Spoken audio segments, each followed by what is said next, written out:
25-year-old Georgia man Michael Farmer took his dog, a Catahoula named Bruce, for a walk in Sandy Springs, near Atlanta, on April the 25th of 2021. Simultaneously, a 2020 Chevy Malibu with Florida plates was speeding away from the scene of a hit and run in the area of Roswell Road and I-285. The driver, 38-year-old Dominique Houston, accelerated to roughly 68 miles per hour as she reached the 35-mile-per-hour area where Farmer was walking Bruce on Hammond Drive near Glenridge Drive. Houston slammed her Chevy into the young man and his dog before once again fleeing. Farmer, a club rugby coach at Roswell High School, was described as an infectiously kind person by his friends. He and Bruce didn't survive their injuries. A social media tribute by the 25-year-old's grieving mother read, "Forever in my heart, gives me comfort. Bruce is by your side in heaven." Houston was tracked down to nearby Newnan, where she was arrested on multiple charges including reckless driving, 2 counts of hit and run, and first-degree vehicular homicide. In September of 2022, the woman was sentenced to 10 years in jail and 5 years on probation. Number 13. Julia James. On April the 27th of 2021, police community support officer Julia James went to walk her Jack Russell Toby in Ackholt Woods near her home in Snowdon, England. At the same time, Callum Wheeler, a man in his early 20s, was prowling the countryside with a 7-pound metal bar in hand. He ambushed 53-year-old James, a grandmother and mother of 2, and subjected her to a vicious attack. Wheeler beat the woman to death by striking her repeatedly in the head with the metal bar, subsequently determined to have been a jack used to move railway tracks. The police asked for the public's help after James's body was discovered. Over 1,000 people came forward with information, together with 6,700 hours of footage from CCTV, dash cams, and doorbell cameras. Gamekeeper Gavin Tucker was instrumental in breaking the case. He spotted Wheeler walking through his field the day after the killing. Wheeler was carrying a blue and black holdall with a long object covered in a Tesco carrier bag sticking out. The bag contained the murder weapon. Tucker asked Wheeler what he was doing in the area with the interaction captured on his dashcam. The gamekeeper deemed the young man suspicious and he snapped 2 photos of him, which he shared with law enforcement. One of the images was placed in public circulation, leading to Wheeler's arrest on May the 7th. DNA from the murder scene confirmed his presence. It was revealed that he'd touched James in the breast area, indicating that the attack had been the enactment of a deranged fantasy. Wheeler's internet searches also pointed to that aspect, as days before the murder, he'd searched for abuse-related content. While in custody, Wheeler reportedly said, "Sometimes I do things I cannot control, and you can't go into the woods and expect to be safe," adding that James deserved to die and that he would hurt more women if freed. He was held at the Broadmoor High-Security Psychiatric Hospital until the first day of his trial in May of 2022, when he took responsibility for the death. A week later, a jury deliberated for less than an hour and 10 minutes before finding him guilty. He was sentenced to at least 37 years behind bars. Speaking of the incident and Wheeler, James's son was quoted as saying, "My mum only wanted to walk her dog, but had her life ended by this disgusting creature." The grieving man added, "I will not refer to him as a human being." Number 12. Christina Johnson. Houston woman Christina Johnson was reported missing by her family in March of 2024 after she'd left her home near the 12500 block of New Brook Drive to walk her dog Max. 27-year-old Christina disappeared on March the 6th, leaving behind her laptop and credit cards. She also didn't have her cell phone on her, as it was being repaired at the time. Christina's father, Emmanuel, described her as a homebody who would usually come straight home after walking her dog. Max was found 9 days later, wandering through a rainstorm roughly 7 miles from their home. Emmanuel told the media it was very alarming that only the pet had been found, as he and Christina were inseparable. Emmanuel described the dog as being scared, in rough condition, and not acting normal. However, it would emerge that the canine in question had been misidentified as Max, as it bore a striking resemblance to him. Max and Christina were safely found about a week later near the University of Houston campus. What had happened to Christina during her 2-week disappearance remained a mystery and the subject of an active investigation by Houston police. Emmanuel told the media he would offer details at a later date, after previously stating that he suspected his daughter had been in the midst of a mental health crisis. The family reportedly adopted the dog that had been found wandering in the rainstorm, but no further updates on the matter were available as of March the 25th. Number 11. Jamie Faith. On the morning of October the 9th of 2020, Texas man Jamie Faith and his wife Jennifer left their home in the Oak Cliff neighborhood of Dallas to walk their dog. The previous night, the couple had celebrated their 15th anniversary. 49-year-old Jamie, an American Airlines manager, had legally adopted Jennifer's daughter from a previous marriage, and by all accounts of those who knew the Faiths, their relationship was stable and loving. The couple were recorded on their doorbell surveillance camera, leaving the home with their dog on the October morning. About a minute into the walk, they were ambushed by a masked gunman. He fatally shot Jamie 3 times in the chest, 3 times in the head, and once in the groin. He attacked Jennifer as well and bound her hands with duct tape before fleeing in a black Nissan Titan pickup truck which had a distinctive T decal on the back window, as captured by grainy surveillance footage. The sounds of the rapid-fire gunshots, as well as Jennifer's screams and cries, were recorded on home surveillance systems. In the months that followed her husband's murder, Jennifer appeared on the local news and urged the killer to surrender, asking for the public's help in locating the suspect vehicle. The community rallied in support of the woman and her daughter, with neighbors taking turns making meals for them and donating to a GoFundMe that eventually grew to over $60,000. In the murder's immediate aftermath, Jennifer had consented to having her phone examined by investigators. They discovered a text to a friend in which the woman revealed she'd been emotionally involved with another man. Unbeknownst to Jennifer, detectives followed up on the thread and discovered the man's full name and address. He was identified as Darren Lopez, a retired Green Beret from Cumberland Furnace, Tennessee, who'd suffered a traumatic brain injury after multiple tours in Iraq. Aerial surveillance of his home revealed he drove a black pickup with a T decal.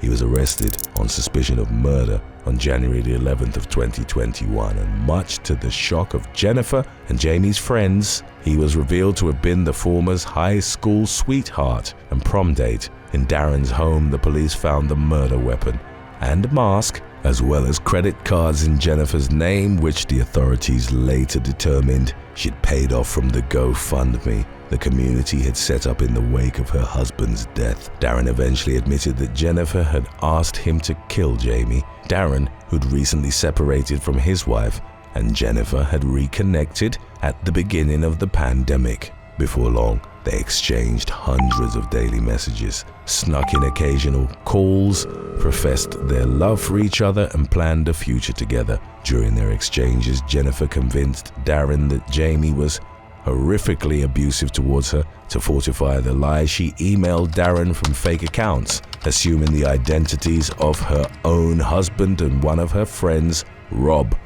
Under the fake identity, she communicated with her lover and created a convincing illusion for her supposed domestic ordeal. She told Darren that she didn't want her daughter to see Jamie getting arrested, so they conjured up a plan to kill him. On October the 9th, 7 months into his emotional relationship with Jennifer, Darren drove to Dallas and executed Jamie. He would later note that he'd shot the man in the groin as punishment for the abuse to which he'd submitted his wife. Jennifer was initially arrested for obstruction of justice in February of 2021, after it was determined that she'd coached Darren in the murder's wake, instructing him to remove the T decal from his pickup and reset his phone to factory settings. He never did complete the reset, and the full extent of his communication with Jennifer was discovered after an examination of his phone. In September of 2021, Jennifer was charged with use of interstate commerce in the commission of murder for hire, which carried the death penalty. She took a plea deal to avoid capital punishment, and the obstruction charge was dropped. As part of the deal, the murder mastermind also admitted to fabricating the abuse story, which, among other concoctions, involved sending Darren stock footage of domestic violence injuries. In June of 2021, Jennifer was sentenced to life in a federal prison. Darren pleaded not guilty to the murder charges, maintaining that he truly thought he was protecting his lover. In July of 2023, after a week-long trial, he was found guilty, and he was subsequently sentenced to 67 years in prison. Number 10. Merlin McAllister.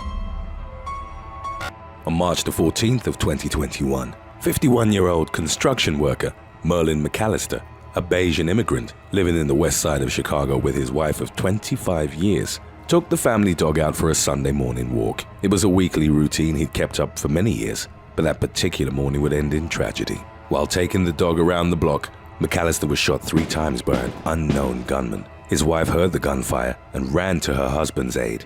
She was shocked to see him lying on the ground with bloody bullet wounds in his torso. He was pronounced dead after being transported to Loyola Hospital. McAllister was survived by his wife, 3 children, and his dog. Number 9. Isabella Talis. In June of 2020, 21-year-old Isabella Talis took her dog for a walk outside her apartment building in Denver, Colorado. Her boyfriend, 27-year-old Dorian Simon, joined her. Simon soon became embroiled in a contentious argument with another resident in the apartment complex, Michael Close, age 37.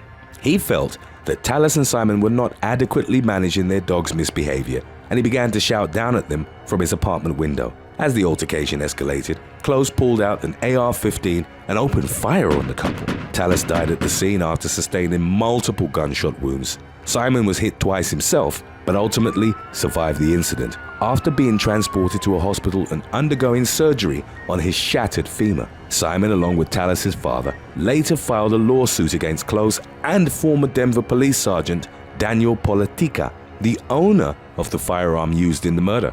Politica, who was Michael Close's friend and confidant, had apparently been concerned about his friend's mental state leading up to the shooting. Politica owned a gun shop called Tyrant Arms LLC, though he insisted that Close had obtained the AR-15 without his knowledge. Simon and Talis's father were seeking $100,000 in the civil suit. Close has since been charged with 18 counts, including murder in the first degree. As a result of the tragic episode, Colorado Governor Jared Polis signed a bill that requires gun owners to report stolen firearms to the proper authorities. The law was named the Isabella Joy Talis Act in honor of the victim.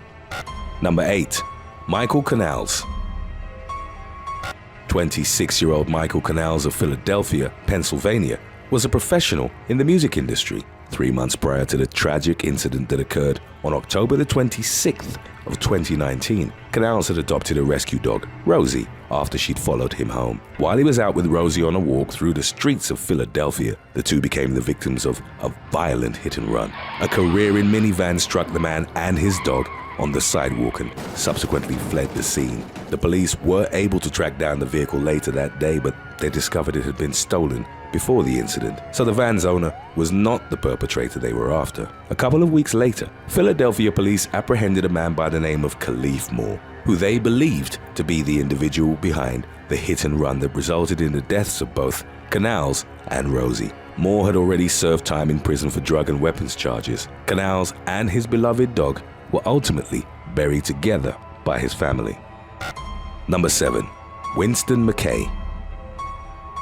40-year-old Winston McCay of Upper Manhattan had just finished celebrating his anniversary with his husband of 2 years when he was met with a stray bullet from an altercation of which he wasn't even a part. In June of 2019, McCay and the family dog, Milton, were out for a walk in the park across the street from their apartment. As they made their way back home, McCay stumbled upon an argument between 2 men on the street. The shouting match soon turned violent, and rifle shots were fired. McCay, who was simply minding his own business, was hit by one of the bullets. Despite being rushed to the hospital, he passed away from his wounds a short while later. The New York Police Department's investigation into the murder resulted in 2 arrests. Auger McLean and Eric Batista were identified on surveillance footage as the 2 men on the street. They were engaged in a dispute over drugs when McLean fired the shot that led to McCay's untimely demise. According to McCay's husband, their dog Milton still slept by their bed, waiting for his owner to return home. Number 6. Milan Lanar. 25-year-old Milan Lanar of Philadelphia was a recent college graduate with a brand new job and plans to move in with his girlfriend, who he hoped to propose to soon. All of his plans for the future came to a tragic end at about 7 p.m. on January the 13th of 2021. Lanar was out walking his dog in Brewery Town, a neighborhood in the city's north, when he was approached by 2 hooded men. One of them stood in front of him, the other behind him. The 2 thugs proceeded to rob the young man, and as surveillance footage would later indicate, they then pulled out a gun and shot him in the chest. The attackers ran away, leaving Lanar to slowly bleed out on the sidewalk. He was able to pull out his phone and call 911, all while holding on to his dog's leash. Unfortunately, while he did make it to Temple University Hospital, he eventually passed away. 20-year-old Josephus Davis was arrested a week later and accused of carrying out the murder. Davis had been released from prison just 2 weeks prior to killing Lanar after serving time for a separate carjacking incident. Number 5. Lauren Rice. An English professor at a local community college in Des Moines, Iowa, met a swift and tragic end as she walked her dog on a Sunday morning in April of 2020. Her name was Lauren Rice, and she was a staple of the Des Moines community due to her tireless efforts, both as an instructor at the college and the institution's coordinator for their study abroad program. In London, she had been self-quarantining at her house leading up to the incident that claimed her life. While enjoying some fresh air with her dog, Rice was suddenly struck by a pickup truck that had mounted the sidewalk and knocked over several telephone poles as it seemingly went out of control. The driver of the vehicle in question was 50-year-old Jason Sassman, who in the past had been in and out of jail multiple times. The authorities determined that Sassman had purposefully run into Rice and her dog, killing both, and he was charged with second-degree murder. Number 4. Jesse Strike Kest and Jacob Vogelman. 24-year-old Jesse Strike Kest of Brooklyn, New York, and her boyfriend, Jacob Vogelman, became victims of extreme weather on October the 29th of 2012. At the time, they were taking their dog Max on a stroll through Ditmas Park in Brooklyn. Unfortunately for the young couple and their canine companion, New York was on the cusp of being utterly ravaged by the storms brought about by Hurricane Sandy. The hurricane swept through the streets of Brooklyn at the same time Jesse and Jacob were walking with Max, and the resulting damage was devastating. Power lines were toppled, streets were flooded, and trees came crashing to the ground. The latter occurrences proved especially perilous for the young New Yorkers in Ditmas Park that night. One tree was uprooted from the sidewalk and struck Jesse and Jacob where they stood. They were killed instantly. Max was taken to an emergency veterinary hospital and survived, though he was forced to live on without his loving owners. Number 3. Kate Leadbetter and Matthew Field. Kate Leadbetter and Matthew Field were a happy young couple from Alexandra Hills in Australia. They were proud dog owners and were expecting yet another addition to the family in the form of their unborn son, Miles. It was Australia Day 2021, a national holiday celebrated every January in order to commemorate the first European settlement on the continent in 1788. When the pair took their dogs out for a walk that day, they became the victims of a violent car accident. The couple was hit head-on by a stolen car being driven by an unnamed 17-year-old perpetrator who was intoxicated at the time. The couple was killed on impact. The driver faced many charges as a result of his deadly hit and run, but the Australian authorities were unable to hold him legally accountable for the death of the couple's unborn baby. Hey, it's Carl. Be sure to subscribe and leave your comments in the comments section below, and maybe, just maybe, we'll get your video going next. Number 2. Harassment in Everett Park. A man was killed while walking his dog near a park in Everett, Washington, but the circumstances leading up to his death were more complicated as reports indicated that the unnamed victim had played an active part in his own demise. On May the 11th of 2021, the man in question was taking his dog for a walk through Everett Park when he approached an elderly woman and her granddaughter and began harassing them. According to witnesses at the scene, the man was waving a metal baton in their faces, shouting at them and threatening them with pepper spray. Multiple bystanders had sprung into action in an attempt to defend the woman and her young granddaughter, but the belligerent man turned his hostility on them as well, spraying several people with pepper spray. Two friends who were fishing nearby heard the commotion and decided to find out what was going on. They came upon the scene and tried to defuse the dog walker's aggression, but in turn, they too were threatened with pepper spray. Before being sprayed, however, an armed citizen entered the fray and shot the dog walker. The gunman, who'd acted under the impression that the pepper spray in the man's hand was a gun, was subsequently arrested by police. If you thought these dog walking cases were bad, wait till you get a load of 10 cases of injustice that will piss anyone off. Coming up next. Number 1. Rayel Boston. Having survived a bout with leukemia in his earlier years, 29-year-old Rayel Boston had already experienced considerable turmoil before the attack that claimed his life. In 2021, Boston, a resident of Milwaukee, Wisconsin, was walking through the city streets with his dog on July the 30th. The specific circumstances surrounding the altercation that ultimately led to his death are unknown, but neighbors claim they saw him speaking with someone driving a gray vehicle. Witnesses reported seeing him running down an alley after being threatened by the driver. Moments later, several gunshots were heard. By the time his body was found, Boston had already succumbed to the wounds he'd sustained in the attack. On the evening of September the 9th of 2017, a mother and child lost their lives in a car accident after they fled their Florida home ahead of Hurricane Irma. 28-year-old Caitlin Hunt and her newborn baby Riley drove to their family's home in Woodstock, Georgia, to take shelter from the impending storm. At around 8 p.m., they attempted to cross Arnold Mill Road with a family friend, 61-year-old Kathy Deming, but were mowed down by a passing SUV. The victims were rushed to the hospital, but Riley passed away almost immediately upon arrival. 3 days later, Caitlin succumbed to her injuries as well. Deming's death followed on September the 19th. It wasn't until May of 2018 that charges were filed against Zoe Ren, the driver of the SUV, who was aged 17 at the time of the deadly incident. Ren was arrested on several charges, including second-degree vehicular homicide, distracted driving, and use of an electronic communication device under the age of 18. She was released on a $10,715 bond. 10 months later, Reardon pleaded guilty and was sentenced to 3 years of probation. Her license was also suspended for at least a year. As part of her sentence, she was required to complete 240 hours of community service and safe driver training. Additionally, the team was ordered to pay around $4,000 in fines that could be reduced if she donated to a foundation that works to combat distracted driving. Number 9. Courtney Thompson. An alleged member of a Crips gang subset was caught on video flinging water on 2 New York Police Department officers in Brooklyn in July of 2019.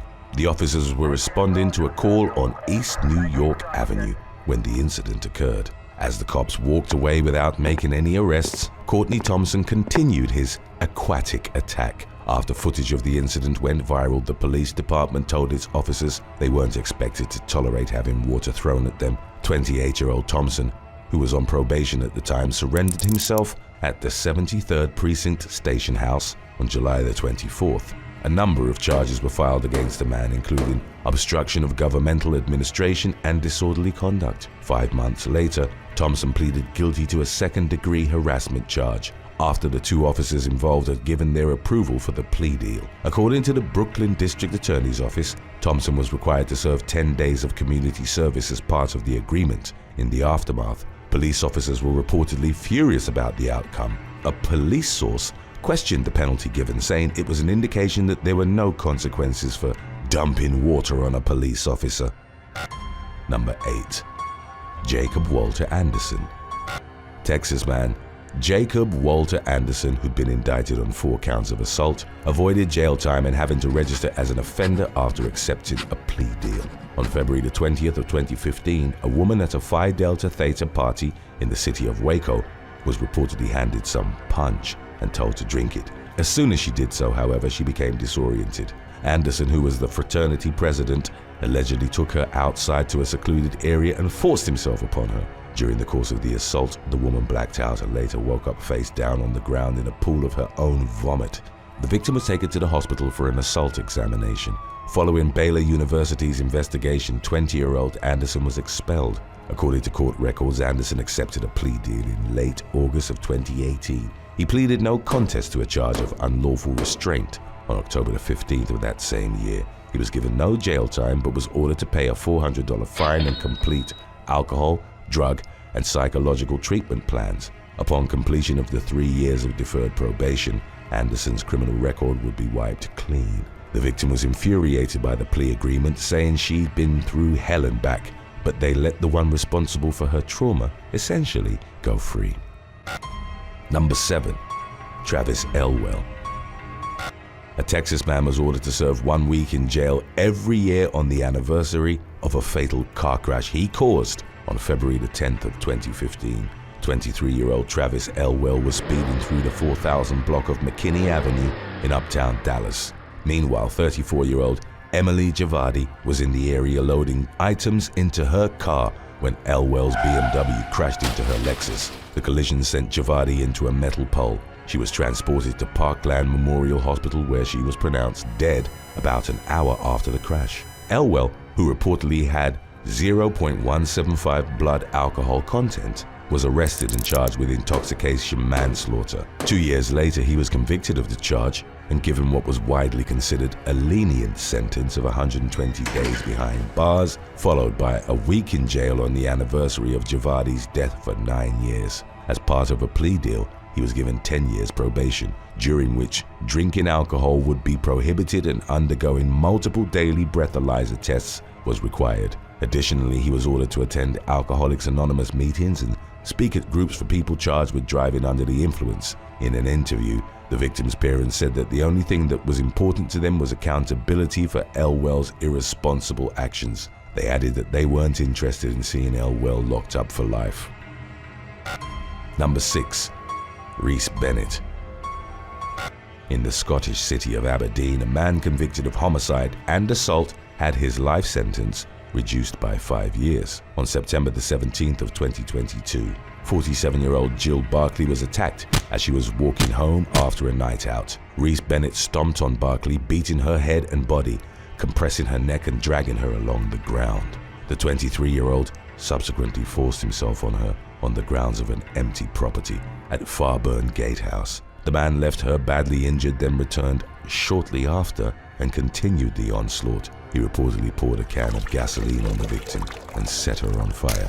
Barkley's lifeless body was found at around 3:30 a.m. after fire crews were called to the scene. CCTV footage analyzed during the ensuing investigation led to Bennett's arrest later that day. On May the 24th of 2023, Bennett admitted to the harrowing crimes he'd committed, which according to Judge Lord Arthurson were wicked and medieval in their barbarity. After pleading guilty, Bennett was given a sentence of 24 years, reduced from at least 29 because of his early plea and age. Number 5. Joachim Horbricks. The New York Police Department was unable to arrest the German United Nations attaché accused of beating his wife because of constraints related to diplomatic community. The incident in question took place in the couple's Manhattan apartment on October the 19th of 2016. 56-year-old Joachim Horbricks told his wife of 16 years to cease communication with her friends. The woman, 35-year-old Hannah Johnson, continued texting, causing Horbricks to lash out, allegedly throwing pillows at her and screaming.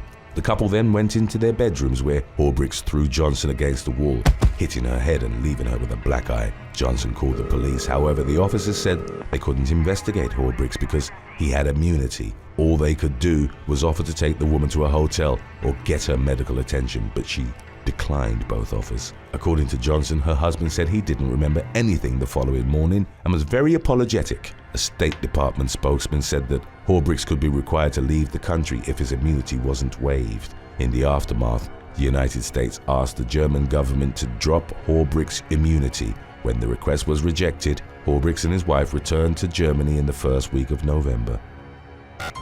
Number 4. Anne Sakulas. A traffic collision that occurred on August the 27th of 2019 resulted in the death of 19-year-old Harry Dunn.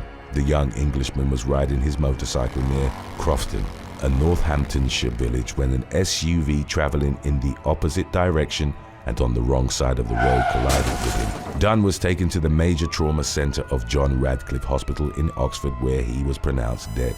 The driver of the SUV, 42-year-old Anne Sakulas, cooperated with law enforcement at the scene of the crash. Sakulas, who was working for the U.S. intelligence community at the time and was the wife of a CIA employee stationed in the area in question, was interviewed by investigators the next day. She admitted to driving on the wrong side of the road and colliding with the victim in the middle of September. British police found out that Sakulas had left the country and claimed diplomatic immunity with U.S. support. She pleaded guilty in October of 2022 and was handed an 8-month suspended sentence. She was disqualified from driving for 12 months on December the 8th of 2022. Number 3. Grace Huff. 20-year-old Montana Sullivan was killed during a trip to Oklahoma to visit family over Christmas break. Authorities learned that Sullivan was riding in a vehicle with 21-year-old Grace Huff near Northwest 150th Street and Pennsylvania Avenue on December the 27th of 2019. Huff allegedly discharged a gun in the car at some point, and Sullivan was hit. Huff then dropped Sullivan off at a hospital where she succumbed to the gunshot wound. Oklahoma City police officers arrested Huff on a charge of first-degree murder. The charge was later amended to manslaughter in July of 2020. Investigators said that evidence suggested the shooting was an accident. 8 months later, Huff was convicted and consequently received a 20-year sentence, half of which she'd served behind bars and the other half on probation. She was also ordered to reappear for a 1-year review. The victim's father said the family wasn't happy that Huff could possibly have her sentence commuted. In March of 2022, during the 1-year review, Huff's sentence was reduced to 2 years of house arrest. In addition, she was ordered to pay restitution to the Sullivan family of $6,000 every year for 8 years. Number 2. Debbie Newbery. In several incidents of fraud spanning from October of 2014 to November of 2017, an Englishwoman stole at least $50,000 from her 94-year-old client who was suffering from dementia. Debbie Newbery of Worksop was initially employed by Margaret Hartshorn's family as a cleaner, but later became her full-time caretaker. After discovering the 32-year-old's pernicious scheme, the family accused her of fraud. During her resulting trial at Nottingham Crown Court on July the 22nd of 2019, the prosecutor said that Newbery was previously given a 270-day suspended sentence for stealing jewelry from 2 homes where she'd worked as a cleaner in 2010. The victim's family told Lincolnshire Live that they hadn't been informed of her criminal record before she was hired. They said that they expected Newbery to get 3 years in prison. However, after Newbery pleaded guilty to fraud by abuse of position, she was only sentenced to 15 months behind bars. Number 1. Joshua Lee Jeffrey.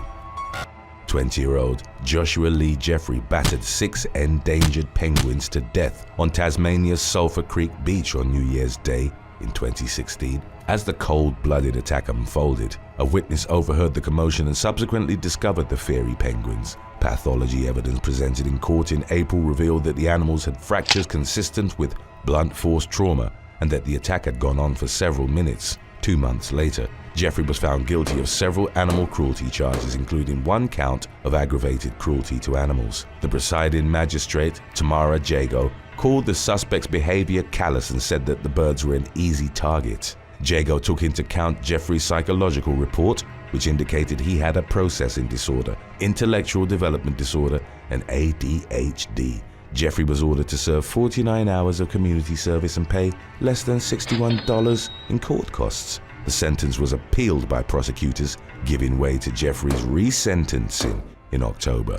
Ultimately, he was ordered to serve 98 hours of community service and received a 2-month suspended jail sentence. Thanks for watching.